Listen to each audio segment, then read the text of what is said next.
Hello everyone, welcome back to my channel Biological Domain.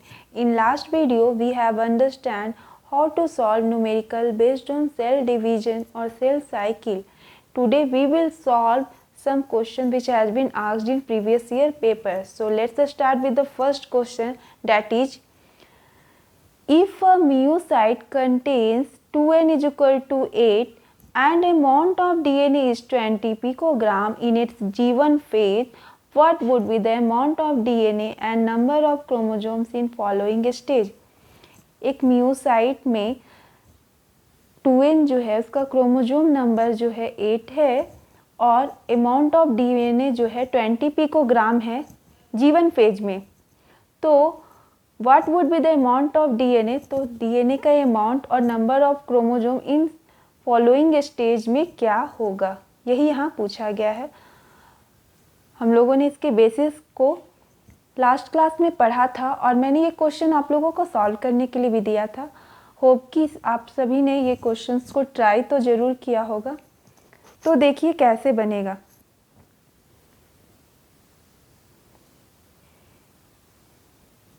Meiocyte में क्या बोला है, क्रोमोजोम नंबर जो है 8 है और आपका डीएनए का कंटेंट कितना है, 2C जो है 20 पिकोग्राम है। जब ये क्या है, ये G1 फेज में आपका दिया हुआ है। जब ये S फेज में जाएगा तो क्या होगा, 2n इज इक्वल टू 8 क्योंकि क्रोमोजोम नंबर चेंज नहीं होता है और यहाँ पे ये डबल हो जाएगा 4C, तो ये आपका कितना होगा 40 पिकोग्राम। तो यही स्टेज के बाद जो है आपका एस फेज के बाद क्या आता है, G2 फेज। तो G2 फेज में भी 2n जो है वो आपका 8 ही रहेगा और 4C जो है 40 पिकोग्राम होगा। ये आपका हुआ। अब G2 फेज ये टोटल इंटरफेज है, इसके बाद वो माइटोटिक फेज में जाएगा जो कि आपका इस क्वेश्चन में पूछा गया है। तो माइटोटिक फेज में जब इंटर करेगा तो पहला फेज होता है प्रोफेज 1।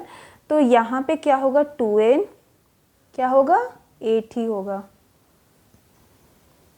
और ये कितना होगा आपका डीएनए कंटेंट 4C आपका 40 पिकोग्राम होगा। मेटाफेज में भी चेंज नहीं होता है।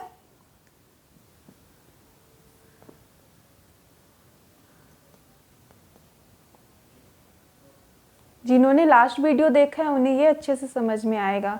अगर आप लोगों ने अभी तक लास्ट वीडियो नहीं देखा है तो आप मेरे प्लेलिस्ट में जाके देख सकते हैं, नहीं तो मैं इसका लिंक डिस्क्रिप्शन में डाल दूंगी। एनाफेज में क्या होगा, एनाफेज में भी ये सेम होगा और आपका डीएनए कंटेंट भी सेम होगा, लेकिन each pole, anaphase 1 at each pole, जब पोल की तरफ जाएगा तो क्या होता था, ये हाफ में बढ़ जाता था।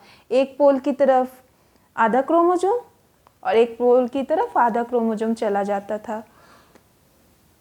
और यहाँ पे डीएनए कंटेंट क्या हो जाएगा आपको, ये भी हाफ हो जाएगा, दोनों तरफ बढ़ जाएगा ये भी। ये पॉइंट आपको ध्यान रखने का है क्योंकि ये मैंने लास्ट में नहीं बताया था। तो ये हो रहा है ईच पोल में जब कहा जाए तो ये हाफ हो जा रहा है और ये भी हाफ हो जा रहा है डीएनए कंटेंट भी।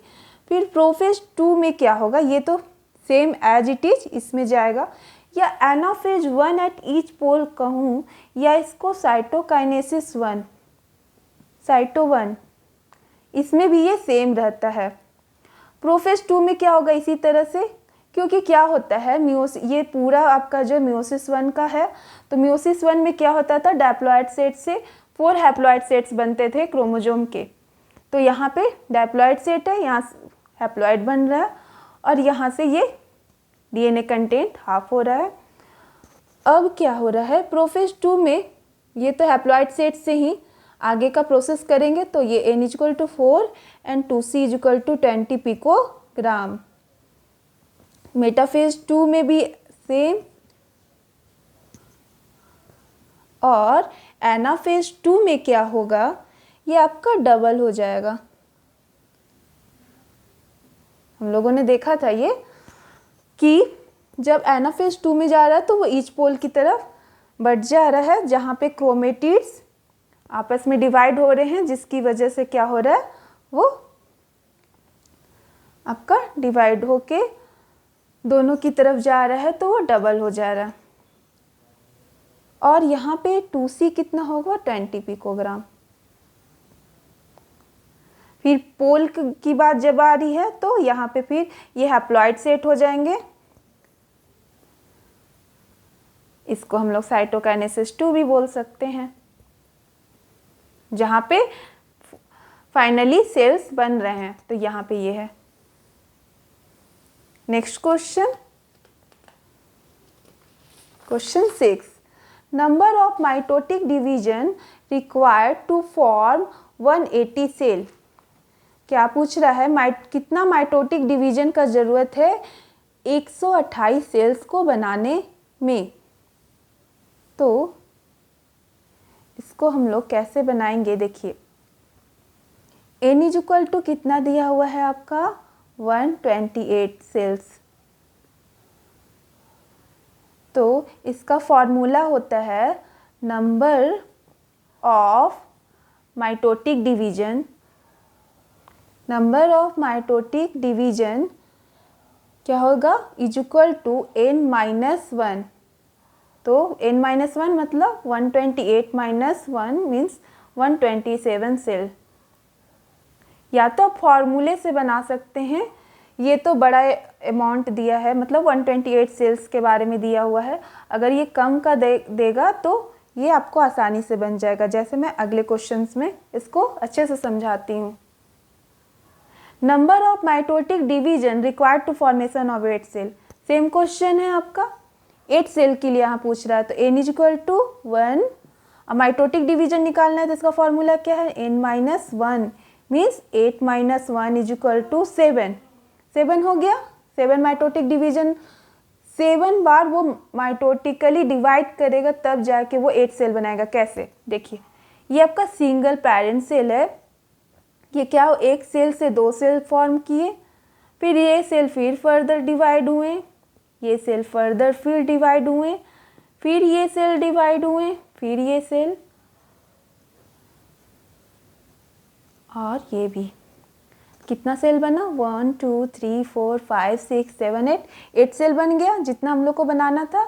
तो अब हम देखते हैं कितना डिवीजन हुआ, 1 division, 2 division, 3 division, 4 division, 5 division, 6 division and 7 division. तो 8 सेल बनाने के लिए कितना डिवाइड करना पड़ा, 7 बार डिवाइड करना पड़ा। इसी से ये फॉर्मूला निकला है number of mitotic division equal to n-1। तो मतलब जितना सेल बनेगा उसका एक कम वो डिवीजन करेगा। अंडरस्टूड। अब नेक्स्ट क्वेश्चन है 8, the number of bivalent in prophase 1 of meiosis are 10. How many chromosomes will be in anaphase 2 of meiosis at each pole? ये क्वेश्चन क्या है, बाइवैलेंट, बाइवैलेंट कितना दिया हुआ है आपका इन प्रोफेज 1, कितना है 10। पहले आप देखिए कि बाइवैलेंट होता क्या है, ये आपका एक क्रोमोसोम, ये आपका दूसरा क्रोमोसोम, और ये दोनों जो हैं ये क्या है, बाइवैलेंट। मैंने दूर बना दिया, नज़दीक रहता है, ये बाइवैलेंट है, या ट्राइड भी बोल सकते हैं इसको, a pair of homologous chromosome. तो इसमें कितना है सेट, क्रोमोसोम का 2 सेट है। तो बाइवैलेंट आपको 10 दिया हुआ है, तो अगर हमको नंबर ऑफ क्रोमोसोम निकालना हो, number of chromosome in prophase 1 कितना होगा, तो 10 × 2, मतलब यहाँ से आप देख सकते 1 bivalent is equal to 2 chromosome. उसी तरह यहाँ क्या होगा, बाइवैलेंट जो दिया है प्रोफेज 1 में 10 है, तो नंबर ऑफ क्रोमोसोम यहाँ निकालेंगे तो 10 × 2 मीन्स 20। अब हमको क्या बोल रहा है, how many chromosome, anaphase 2 of meiosis. तो पहले हम मियोसिस 1 में निकालते हैं। मियोसिस 1 में नंबर ऑफ क्रोमोजोम कितना है?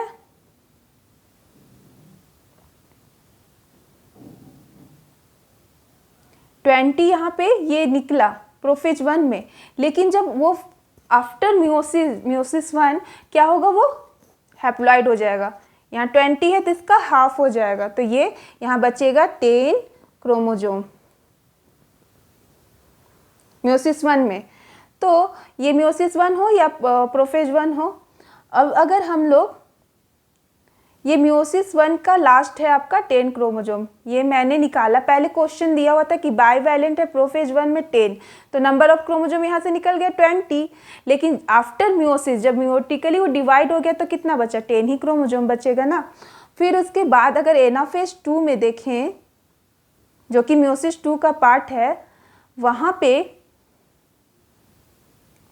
क्या हो रहा था? एनाफेज 2 में ये डबल हो जा रहा था। आप ये चार्ट में देख सकते हैं, एनाफेज में क्या हो रहा था? डबल हो रहा था। तो यहाँ पे क्या होगा? Number of chromosome equal to 10 into 2 means 20 chromosome. अब ईच पोल, यहाँ पे क्या पूछ रहा है? एट ईच पोल, तो एट ईच पोल पे कितना होगा? पोल पे तो हाफ डिवाइड होता है, तो यहाँ 20 है तो 10 क्रोमोजोम। ये क्वेश्चन डन। तो इसका आंसर क्या होगा? C, B 10। अब आपका नेक्स्ट क्वेश्चन 9 क्या है? How many equational division are necessary in a cell of onion root tip to form 128 cell? Equational division बोले या माइटोटिक डिवीजन बोले, दोनों सेम है। तो यहाँ पे पूछ रहा है 128 सेल्स को बनाने में कितना माइटोटिकली वो डिवाइड होगा ओनियन रूट टिप में। तो यहाँ पे हमको क्या निकालना है? ये आपका एक और फॉर्मूला होता है, 2 to power n is equal to number of cells formed after division. तो कितना सेल्स बन रहा है, तो हम देखेंगे 2 का power n is equal to 128, क्योंकि नंबर ऑफ सेल्स इतना बना है। तो यहाँ पे 2 टू पावर n, अब इसको फैक्टराइज करेंगे 128 को इस तरह से, तो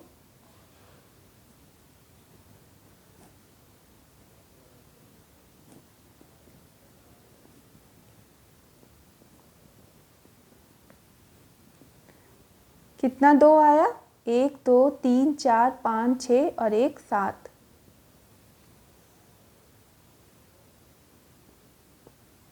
तो यहाँ पे 2 to power 7 is equal to 128, तो n is equal to 7। How many equational division are necessary in a cell of onion root tip to form 128 cell? तो n इज इक्वल टू 7। अब नेक्स्ट क्वेश्चन आप 10 देखिए। Bacteria divides every minutes and cup fills in 1 hour, then cup is half filled in. ये आपका एक cup दिया है जो कि पूरा फिल है। देखिए 2 कप, ये पूरा फिल है। कितना में पूरा फिल होता है? ये 1 आवर में, लेकिन हम इसको मिनट में एक्सचेंज करते हैं क्योंकि आंसर जो है मिनट में। तो ये 60 minute, 1 hour equal to 60 minute, तो 60 मिनट में फुल्ली फिल्ड होता है। और नंबर ऑफ सेल्स कितना होगा? यहाँ x होगा। फिर अगर ये हाफ फिल्ड हो, ये हमारा क्वेश्चन में दिया हुआ है कि फुल्ली फिल्ड होने के लिए उसको 60 मिनट लग रहा है, तो जब हाफ फिल्ड होगा तो उसको कितना डिवाइड, मतलब बैक्टीरिया जो है पूरा फिल होने में 60 मिनट लगा रहा है, तो आधा फिल होने में कितना टाइम लगाएगा? तो यहाँ पे x है, ये x/2 हो गया, ये 60 मिनट, 1 डिवीजन। तो और ये भी बोल रहा है कि हर मिनट वो मतलब हर मिनट डिवाइड कर रहा है, तो 60 मिनट में फुल्ली डिवाइड है, तो अगर वो आधा फील्ड है तो 1 मिनट बाद ही पूरा फील्ड हुआ होगा। तो यहाँ पे क्या होगा, 60 - 1 = 59 मिनट। तो आंसर क्या होगा, सी।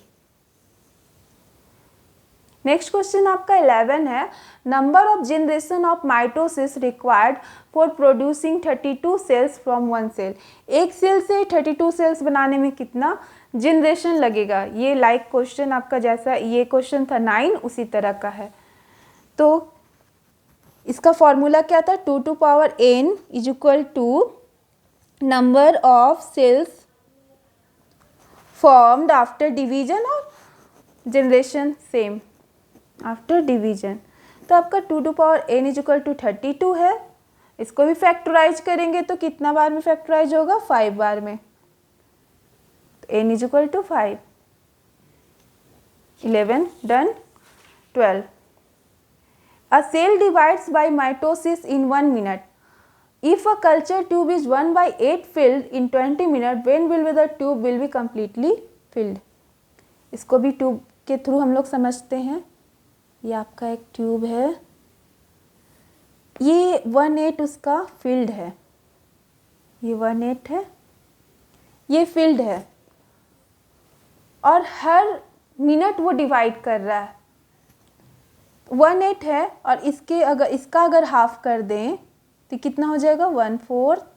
फिर 1/4 का भी अगर हाफ कर दें तो ये 1/2 हो जाएगा, और ये फुल्ली फिल्ड हो गया।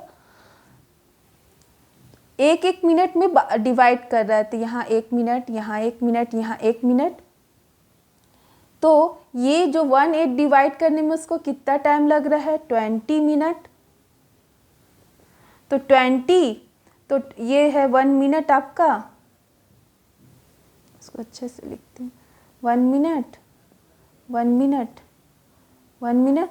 तो 20 मिनट में 1/8 वो फिल कर रहा है, तो 1/4 फिल करने में कितना होगा, 20 + 1 मतलब 21 मिनट।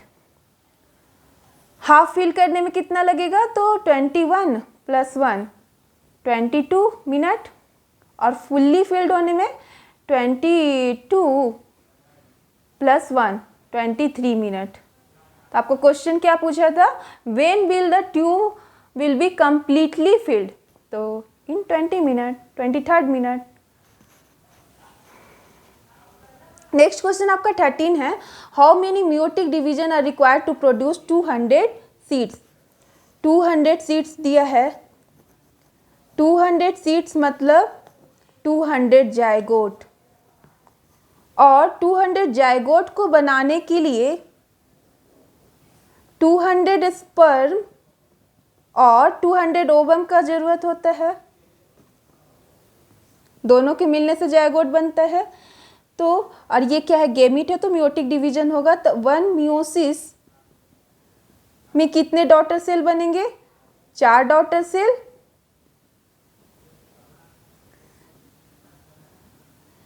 तो 200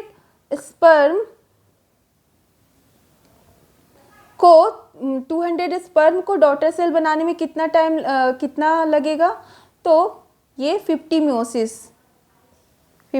मियोसिस में 4 डॉटर सेल बनाएगा, 200 स्पर्म, तो 50 मियोसिस उसको करना पड़ेगा। मतलब 1 स्पर्म अगर 4 डॉटर सेल बना रहा, 1 स्पर्म = 4 डॉटर सेल, तो 200 स्पर्म = 200/4 मीन्स 50 मियोसिस या 50 डॉटर सेल। 200 ओवम जो है वो आपको भी 4 डॉटर सेल बनाएगा, लेकिन क्या होगा, 50 मियोसिस 50 डॉटर सेल। और ये 200 ओवम जो है ये आपका बनाता है,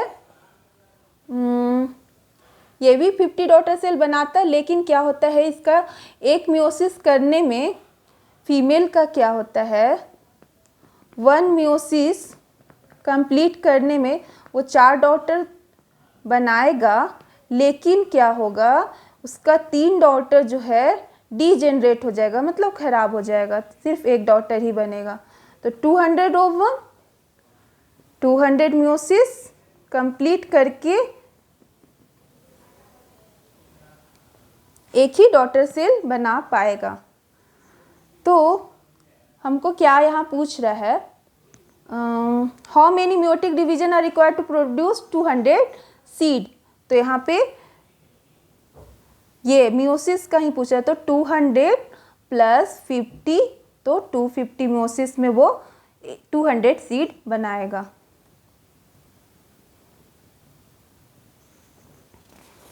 नेक्स्ट क्वेश्चन आपका 14 है,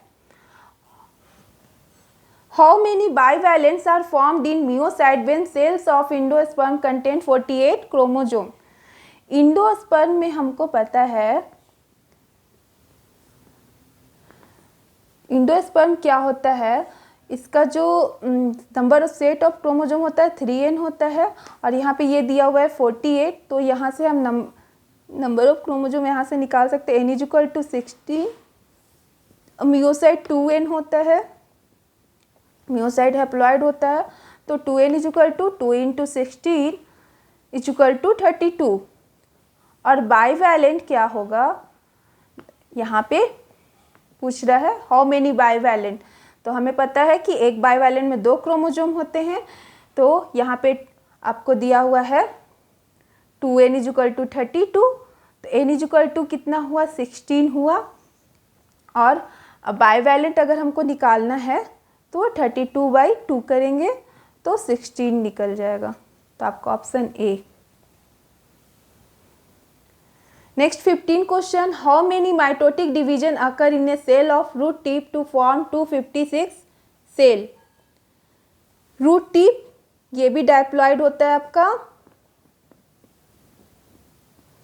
नंबर ऑफ माइटोटिक डिवीजन मानते हैं हम कि n है, कितना है n, और 2n बराबर क्या होता है, number of cells formed after division, number of cells formed after division. तो 2n = 256, n = 8, ये B option.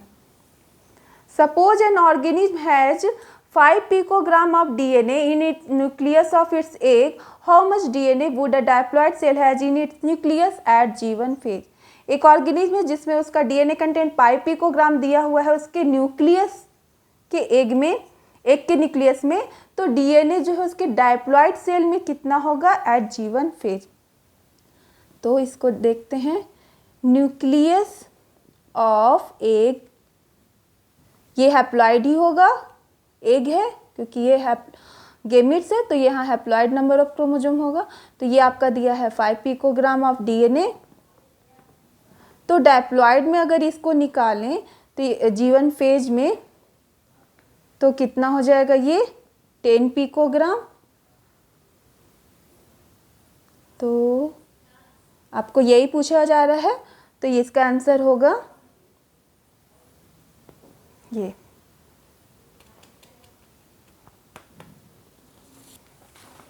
Next question 17,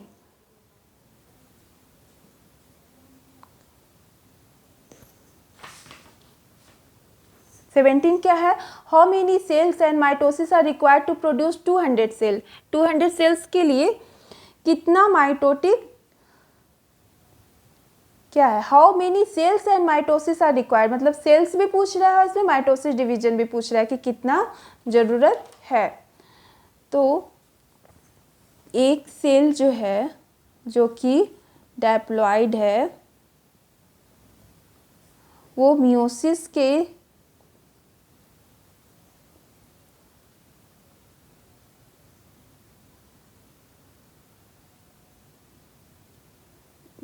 questions क्या है आपका, how many cells and mitosis are required to produce 200